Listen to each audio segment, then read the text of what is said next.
Nangabuslot human maigo sa bala kining SUV dihang gitira sa armadong nakamotorsiklo pasado alas 6 kagabi sa Lumiyap, Barangay Divisoria, Zamboanga City. Sakay niini ang kontraktor sa usa ka construction company nga giila sa mga pulis nga si Alvin Perez, 49 anyos, Danny Boy Bellesa, security guard, ug Reggie Bartolome. Apan sila Perez ug Bellesa ang naigo sa pagpaulan og bala, swerteng nakalingkawas ang kauban nilang si Bartolome ug walay tatsa. Base sa report sa Zamboanga City Police Station 5, bandang alas 6:50 kagabi dihang kauli na ang mga biktima sa ilang balay ug pag-abot sa nahisgutang lugar, kalit silang gitaparan sa upat ka mga suspect sakay sa duha ka mga motorsiklo ug giratratan gamit ang M16 rifle. Daling nalibat ang mga suspect human sa krimen.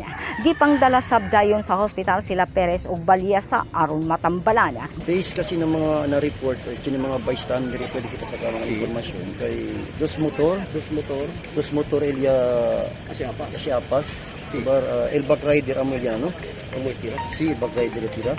Giingong suod nga higala ni Congressman Manix Dalipi ang kontraktor nga si Perez. Naglunsad dayon og pursuit operation ang mga pulis ug lawom nga investigasyon aron masubay ang motibo sa pagpangambush ug masubay kinsa ang naghimo niini. Grace Alcunaba, Newsline Philippines, Zamboanga City.